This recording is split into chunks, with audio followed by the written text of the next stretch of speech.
आपको सीधा लिए चलते हैं महाराष्ट्र जहां मुख्यमंत्री कौन होगा, आज इस बात का ऐलान हो जाएगा, क्योंकि बीजेपी के विधायक दल की बैठक बस अब शुरू होने ही वाली है। किसे कौन सा मंत्रालय दिया जाएगा, किसकी जिम्मेदारी क्या होगी, तीनों दलों के बीच में फॉर्मूला क्या निकाला गया है, मंत्रालयों का बंटवारा कैसे किया जाएगा। बीजेपी विधायक दल की बैठक बस शुरू होने वाली है। महाराष्ट्र के भावी मुख्यमंत्री देवेंद्र फडणवीस बैठक में हिस्सा लेने के लिए विधान भवन के सेंट्रल हॉल पहुंच चुके हैं। तस्वीरें आपके सामने हैं। बीजेपी विधायकों का पहुंचने का सिलसिला लगातार जारी। एक्सक्लूसिव तस्वीरें इस वक्त आप देख रहे हैं इंडिया टीवी पर। बीजेपी के दोनों सेंट्रल ऑब्जर्वर वित्त मंत्री निर्मला सीतारमण और गुजरात के पूर्व मुख्यमंत्री विजय रूपाणी यहां पर मौजूद है। देखिए निर्मला सीतारमण की तस्वीरें इस वक्त आपके सामने। मीडिया लगातार उनसे बात करने की कोशिश में, लेकिन बिना कुछ जवाब दिए आगे बढ़ते हुए बताया जा रहा है विधायक दल की बैठक में देवेंद्र फडणवीस के नाम पर मुहर लग जाएगी। विधायक दल का नेता उन्हें चुन लिया जाएगा। ये तस्वीरें और ये हलचल इस वक्त आप देख रहे हैं। बिल्कुल, देखिए तस्वीरों में निर्मला सीतारमण और देवेंद्र फडणवीस साथ में भी नजर आ रहे हैं, यानी कि जो नेता हैं वो अब विधान भवन पहुंच चुके हैं। सेंट्रल हॉल में विधायक दल की बैठक होगी और अब से कुछ देर बाद वो सबसे बड़ा सवाल जो 23 नवंबर के बाद से पूछा जा रहा है कि कौन होगा महाराष्ट्र का अगला मुख्यमंत्री, इसका जवाब मिलने जा रहा है।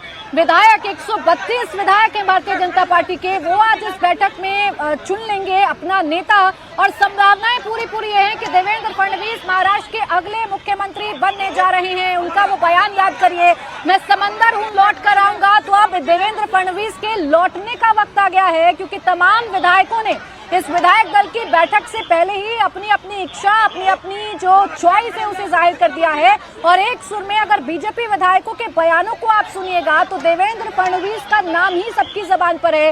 देवेंद्र फडणवीस को कोई कुशल शासक बता रहा है, कोई बेहतर समन्वय बिठाने वाला नेता बता रहा है, कोई विकासशील नेता बता रहा है, तो कोई हिंदुत्व का चेहरा देवेंद्र फडणवीस को बता रहा है।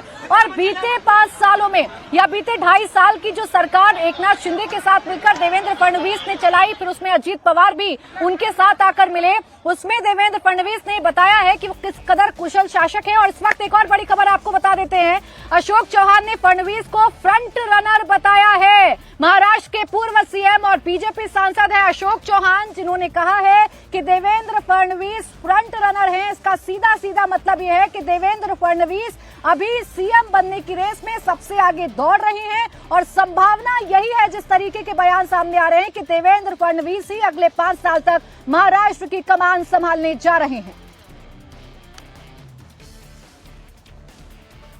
निश्चित तौर पर पार्टी के लिए इम्पोर्टेंट प्रोसेस है ये। तो डेमोक्रेटिक प्रोसेस में पार्टी लेजिस्लेटिव पार्टी की मीटिंग होनी रहती है, उसमें ये पार्टी का नेता चुना जाता है, तो ये प्रोसीजर फॉलो हो रहा है। देखिए फ्रंट रनर तो देवेंद्र जी, उसके बारे में कोई शक किसी को है नहीं। इस वक्त की बड़ी खबर लगातार आपके सामने हम रख रहे हैं। आज 3:30 बजे महायुति के नेता राजभवन जाकर सरकार बनाने का दावा भी पेश कर देंगे। खबरें ये भी निकलकर सामने आ रही है, लेकिन उससे पहले की ये पूरी हलचल और बड़े अच्छा शेर आपने याद दिलाया था प्राची, मेरा पानी उतरता देख मेरे किनारे पर, घर मत बसा लेना, मैं समंदर हूँ लौट कर जरूर आऊंगा। ये बात विधानसभा में कही थी देवेंद्र फडणवीस ने और अपनी उन्हीं बातों को उन्होंने दोहरा दिया है। अगर वो मुख्यमंत्री, जैसा कि हमारे सोर्सेस कह रहे हैं, हमारे संवाददाता जानकारी दे रहे हैं, सचिन चौधरी हमारे साथ जुड़े हुए हैं, दिनेश मौर्य भी हमारे साथ जुड़े हुए हैं। सचिन, बड़ी हलचल तेज है। बीते 11-12 दिनों से लगातार ये कह रहे थे कि देवेंद्र फडणवीस सीएम बनेंगे, अब सभी ये कह रहे हैं, बीजेपी विधायक बड़े खुले मन से ये बात कह रहे हैं कि वो फ्रंट रनर है। अब इंतजार किस बात का है, बस इस विधायक दल की बैठक का।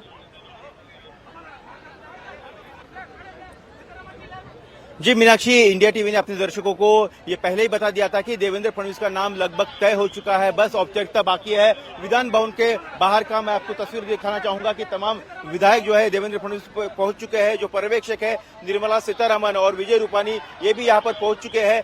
तमाम जितने भी विधायक आए जो पुराने सरकार में मंत्री रह चुके हैं, पूर्व मंत्री, उनसे हमारी बात हुई, तमाम विधायकों से हमारी बात हुई और सभी का एक ही कहना था कि देवेंद्र फडणवीस ही वो चेहरा है जो मुख्यमंत्री बन सकते हैं, उनके अलावा कोई है नहीं। अशोक चौहान कह रहे कि वो फ्रंट रनर है और सभी लोगों का यही कहना कि चाहती हूँ एक और बड़ी खबर इस पर आप मुहर लगाइएगा। सचिन, बड़ी खबर यह है कि महाराष्ट्र में स्पीकर और सभापति ये दोनों ही पद बीजेपी अपने पास रखने जा रही है। विधानसभा का अध्यक्ष बीजेपी का होगा, महाराष्ट्र विधान परिषद का स्पीकर भी बीजेपी से ही होगा। विधानसभा के उपाध्यक्ष का पद अजीत पवार की एनसीपी को दिया जाएगा, तो वहीं विधान परिषद के उपसभापति पद शिंदे की शिवसेना को दिया जाएगा। जरा मुहर लगा दे सचिन, क्या बता रहे हैं सूत्र आपके?